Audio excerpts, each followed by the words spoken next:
YouTubers and N-gauge enthusiasts, welcome to another servicing video from Sort 6233, the Society for the Restoration of Trains. And tonight's project is assembling a Trix 262 standard locomotive, which I got as a job lot with a whole load of other locomotives. And as you can see, I have the chassis and I have a lot of bits and pieces and parts and what have you. And what I'm going to do is reassemble this and hopefully make it into a working locomotive. I should say I didn't actually get it in this stage. It was partly disassembled and I had a go at trying to repair it, and I realised that the best thing to do is strip it right down and start again. So I've actually taken it right back to basics, and hopefully I should be able to rebuild it on camera. Let me take this lot out of the way first of all, and we'll just take the body shell and have a look at the mechanism. Try and zoom in. Trix locomotives and N-gauge have a basic motor with a worm screw, and that drives the main drive gear, which will fit into here. There's then a series of idler gears, and the drive wheels have also got gear tooth on the axles. Assembling these, a number of things that have to be borne in mind. One is they're quite small and fragile. Secondly, you'll notice the copper pickups, one on each side and one pair for each wheel. So as the wheels are inserted, these have got to be aligned up as well. So let's get started on this. There are 3 sets of drive wheels. Let me just pull out a little so you can see. And to the best of my knowledge, there is very little difference between them, so it doesn't matter which one's the lead, which one's the middle, which one's the tail. So I'm just going to pick a set at random and put these 2 aside. It slips into, I'm going to start with where the drive worm is, so I'm going to start with the front. As I put it in place, I have to ensure that the copper contacts are situated behind the wheel. You just see the copper contact here, and it's got to go behind the wheel on both sides. Oops. And they're quite tightly fitted. I'll try and keep this in camera. I'm going to slide this copper contact behind the wheel. There. Turn it over and slide the second copper contact here behind the wheel, and hopefully that should be both of them in. So that's the drive wheel in, and if I rotate the armature, it will rotate the drive wheel. Now I take one of the idler gears and it goes directly behind the drive wheel. The second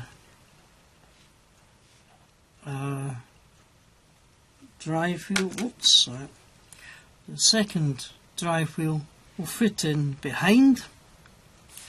As I do so, I have a number of things to bear in mind. One is the copper contacts. I've got to be situated behind the wheel. That's one of the contacts there, and there's a mirror image on the other side. So that goes in like so. Oops. They can be quite springy.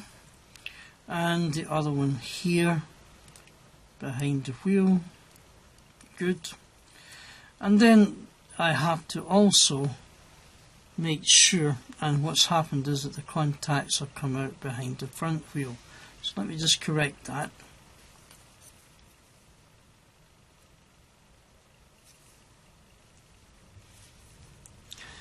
It's the kind of thing where you need about 3 pairs of hands,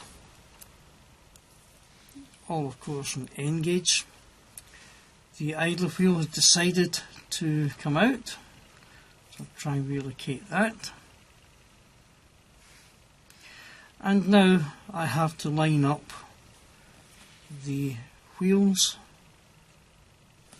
They're not too bad, but I think I can adjust them slightly better. So I'm going to adjust the middle wheel, and I have to turn it anti-clockwise. So ease it out, rotate it by 1 tooth and slide it in, and we should find that those are not too bad. Let me just try and get top dead center.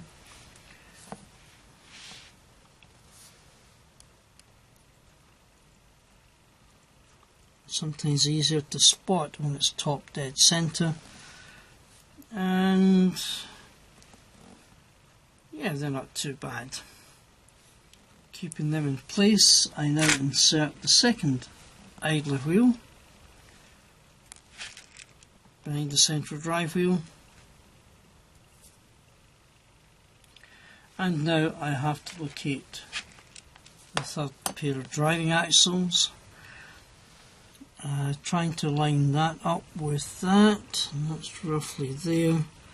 That goes in, again ensuring the contacts are behind. They're much easier to put in, and hopefully you can see that the wheels are pretty good in alignment. These wheels are such that if they're out of alignment you notice. At this stage I'm going to try and hold them in, so I'm going to put in the retaining plate. The retaining plate emulates the brakes, and when you're installing this, make sure that the brake pads are located behind the wheels, so I'm going to insert it in this way. You'll notice here and here, these are the locating screws, holes for the screws, and they in fact hold on at the front and rear ponies. So it's advisable, I believe, to insert the ponies.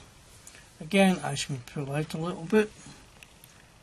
The ponies are fitted with a copper bush which fits in underneath the axles. The front and rear ponies seem to be identical, so I sit that on there, make sure it's the right way up, fit the first one in, and I'm just making a last check to make sure that none of the copper contacts have slipped out from behind the wheels. They seem to be okay, so I'm just going to insert the screw in here to kind of hold it all together.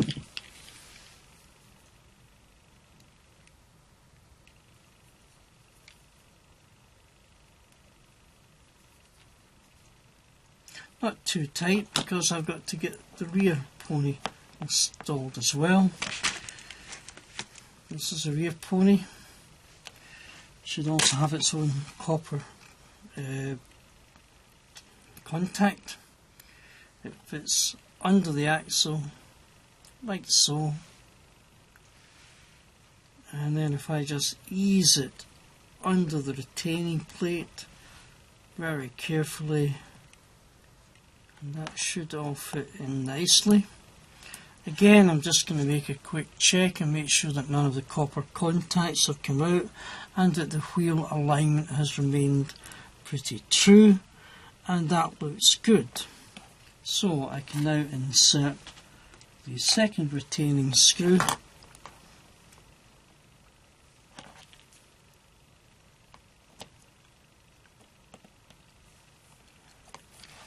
like so.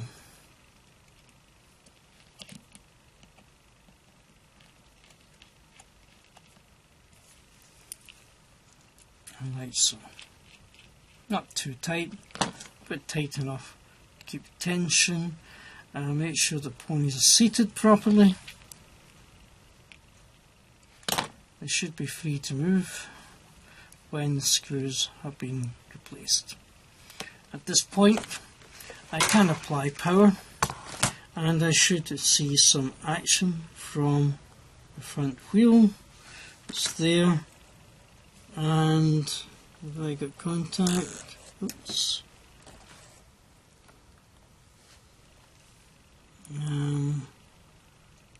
Should be okay. Try it the old-fashioned way.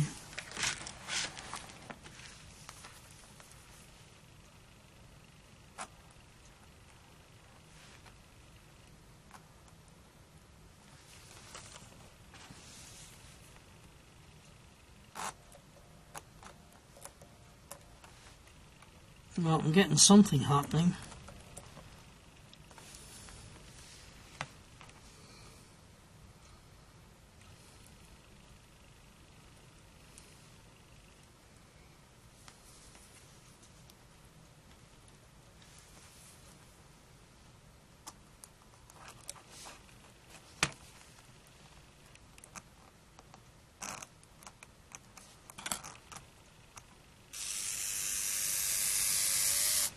Oops, right.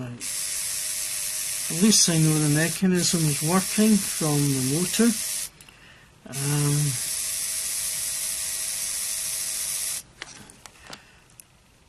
The contacts from the wheels go through a little connector device here where they actually use pressure to connect from the wheels to there. So it's not a great idea, I don't think, to just use the wheels. We'll try it like this. Oops, where are we? You can't see what I'm doing, and you wonder what I'm talking about. And somebody says, don't we always? So you can see that it's trying to work. Come on, baby. Yep, it's definitely trying to work because the contacts are in there. So, the motor's working. My next task is to try and assemble the drive gear.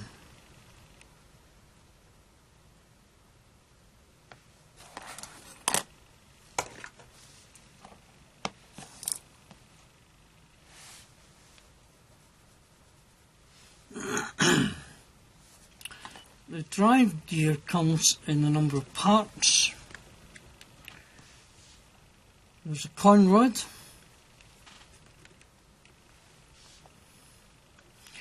there is the regulator arm which is attached to the cylinder block through this mechanism here, and there is the piston rod itself which is attached to a drive arm. So this is the whole assembly for one side of the drive mechanism.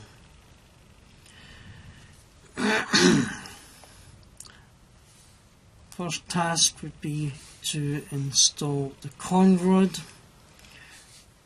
Con rod contains a fluted side, oops, and a plain side. The fluted side is meant to be outward, and these little pips are meant to be upward in the drive position, which means that I should insert the con rods like so.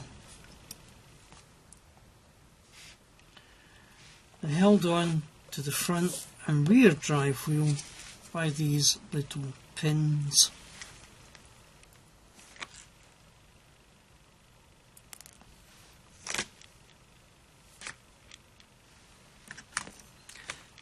And this is very finicky.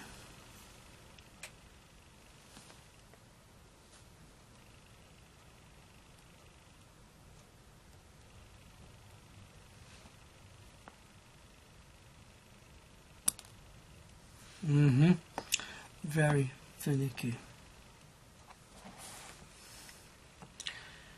The pins have to be pushed into the wheel without causing damage, but firm enough to hold the coin rod in place.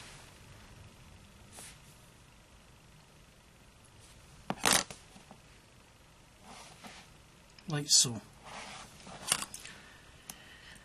Repeat the procedure for the front drive wheel.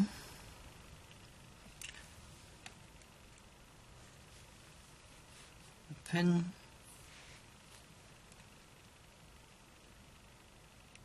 through the coin rod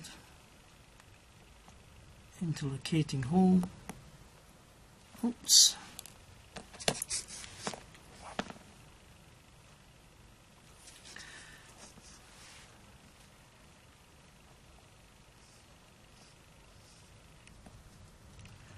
And hopefully that should just secure that in there. Now to fit in the rest of this drive gear.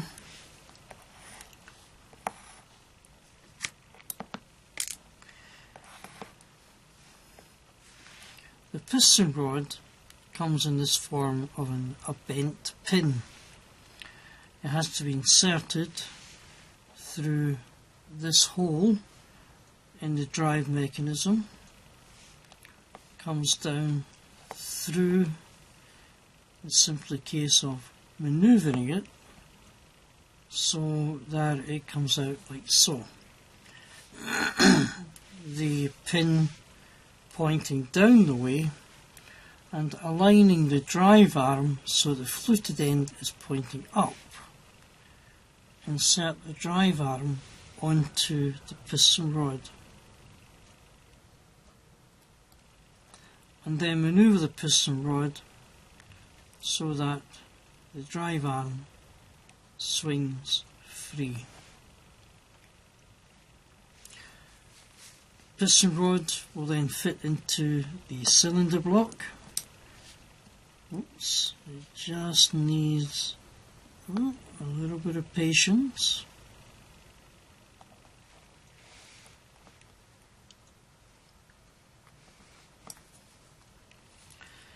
Try again, slide that on.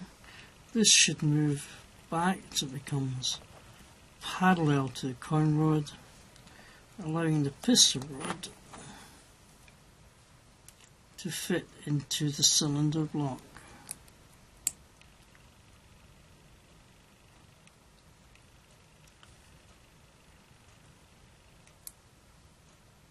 And there we go. Right. Just push it back a little bit and it should fit into the cylinder block. There we go. So the drive arm will pull that out and in. And at this point, a little bit of lubrication will not go amiss.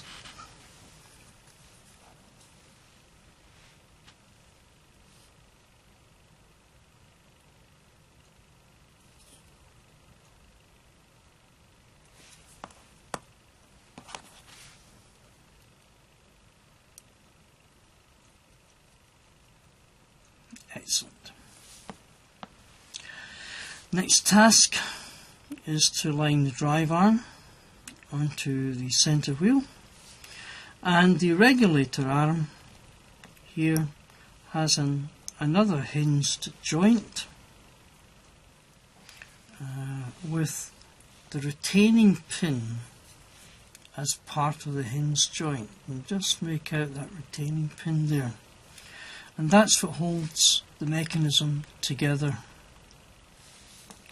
So I shall line up the drive arm again, take the regulator arm and fit the pin through the drive arm and the coin rod.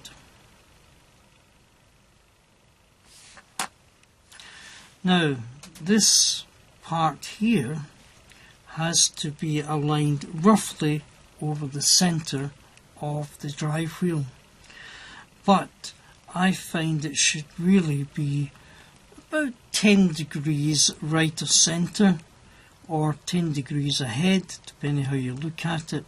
So I'm just going to quite gently nudge that forward a little bit. I don't have any magical tool for pushing this pin in. All I have is a screwdriver. So, or you could use something like a punch, a filed end, and just gently squeeze that in, and that should hold the whole mechanism together. So let's do the same on the other side. Coin rod and the 2 retaining pins, 1 and 2.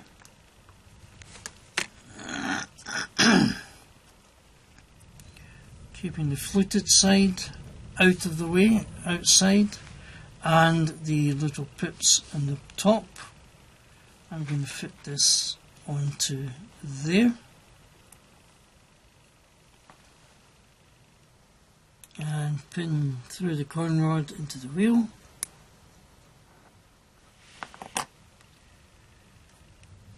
Oops. Gently squeeze. And similarly over here.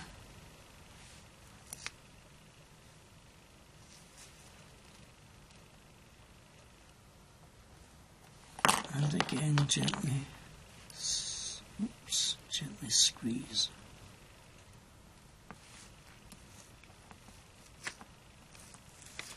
I should really have rotated the drive wheels to give me a better view. Excuse me.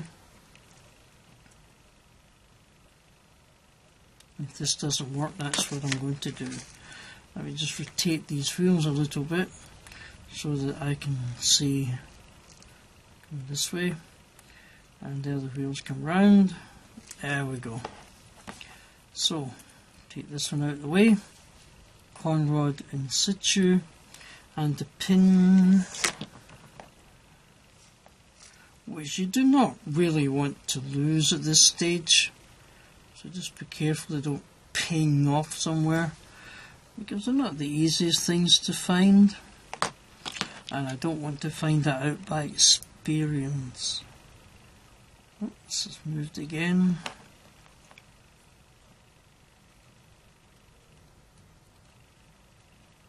And locate it, come on, and gently squeeze.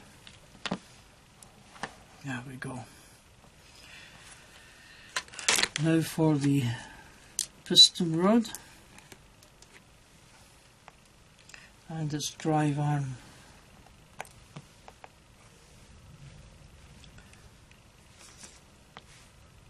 Push the pin through the hole in the drive mechanism, ease it down through so that it can turn at 90 degrees, line up the regulator arm, the drive arm, so that the fluted part is pointing up the way, insert it onto the end of the piston rod, and it should lie flat, perpendicular to the coin rod. Now I can insert the piston rod into, you just see the wee hole there, into the cylinder block.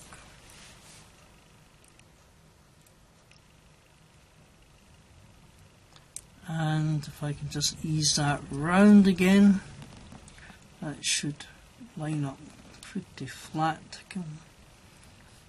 and like so.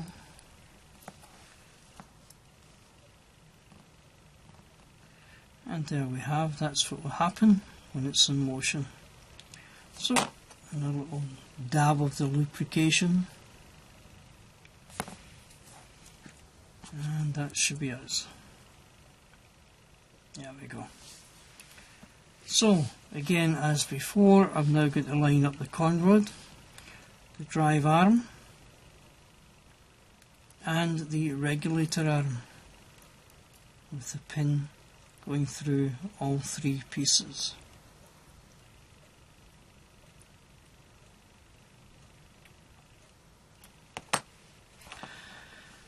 Before you push it right down, again the centre part here should be roughly over the centre of the wheel with a little offset, roughly 10 degrees. I just make it slightly to the right, which I think works for me, and then just gently squeeze. This will take a bit more effort than the other two because it's required to do a lot more work. It's a thicker pin. It gently does it. I don't think you'd want it to be too tight because you want the mechanism to be fairly free. And I think that's it. So I think we should go ahead and test it.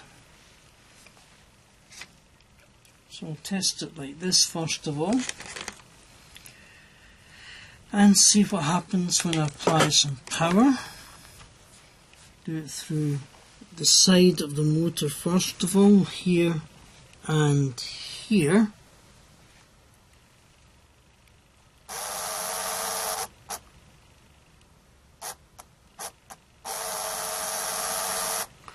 I'll try it in reverse. The mechanism certainly seems to be working. There and there.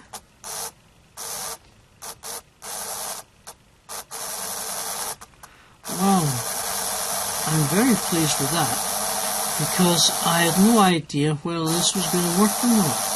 As I said, I got it partly in bits and I stripped it right down. That doesn't look too bad at all. Just give a wee look at the alignment. Doesn't look too bad. I just have a suspicion that this is somehow further out than this.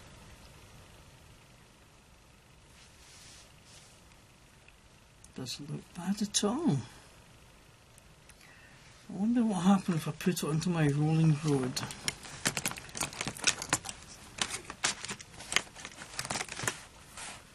Right, let's put that one there, and that one there, and hook up the cables.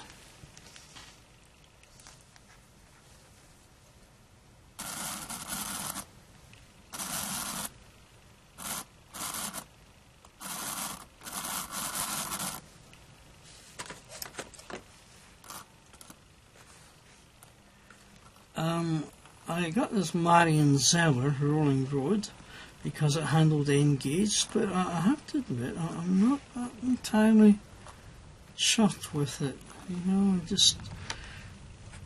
seemed to be fine when I got it brand new, but come on.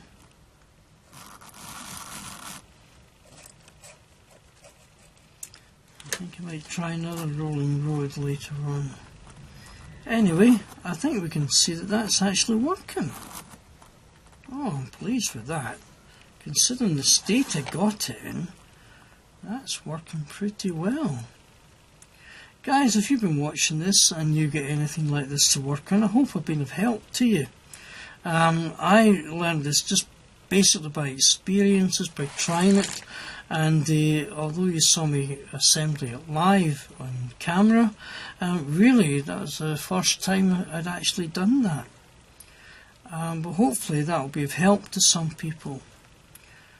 I'm going to take a little break now, and then I'll set up a little test track and we'll see if it runs as a locomotive. So take care folks, see you in a few minutes.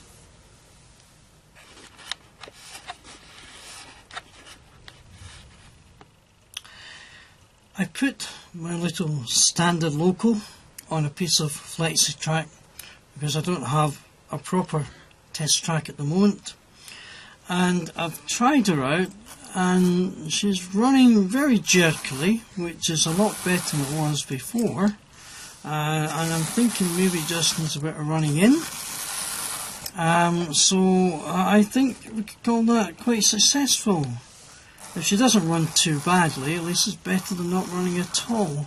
So she could probably be a little standby engine somewhere, pulled into service if and when needed, maybe as a double header.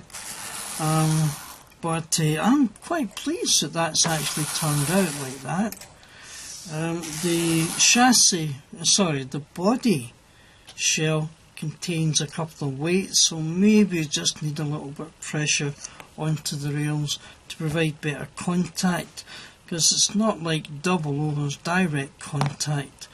The contact is through a complex set of copper contacts here, and I think that this one tended to slip out a wee bit, so they're not making very good contact.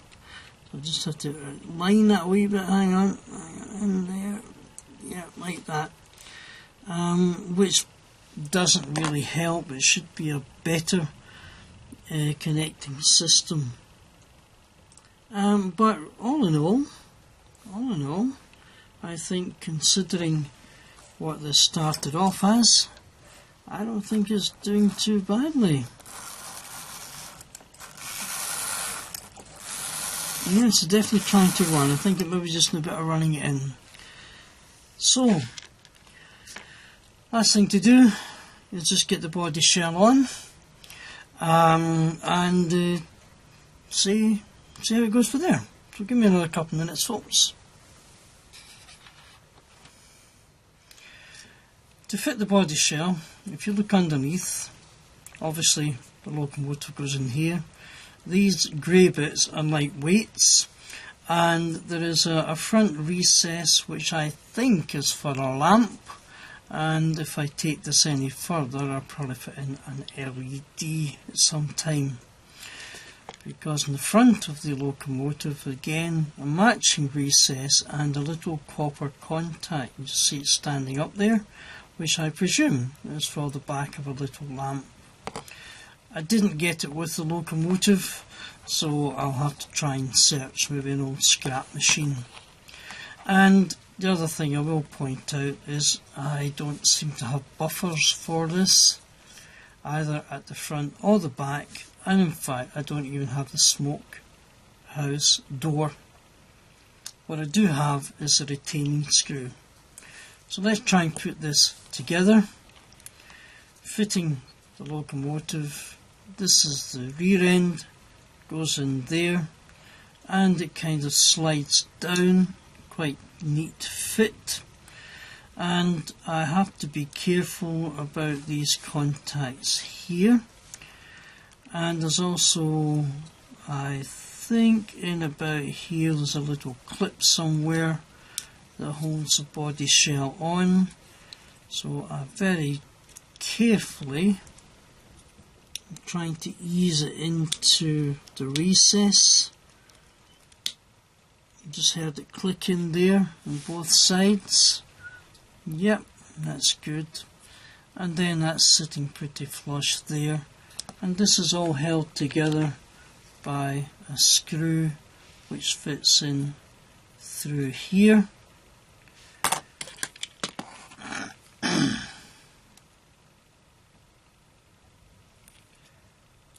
And that holds the whole assembly together.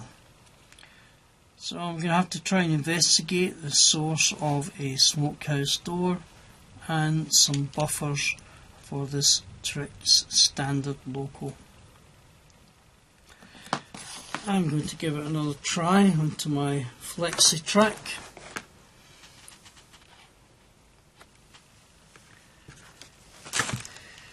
And see if it has made any difference to its running capabilities. Make sure that the ponies are sitting nicely at the front and at the back. Put some power on. Wow! Oh yeah! Oh yeah! Look at that! Not a hand in sight. Oh! It just needed a wee bit extra weight there. Yep! Well folks, that's my standard loco up and running again. So let's just bring it into the centre and we'll focus in. And thank you for watching. I hope that's been of use to you. I enjoyed it. It's always good when it works out properly, doesn't it? So my little standard loco, my 262, running number 41234, in British Rail livery. Complete strip down, rebuild. I don't know what was wrong with it originally. I just got it in part built condition, but I'm happy with that, the way it's going.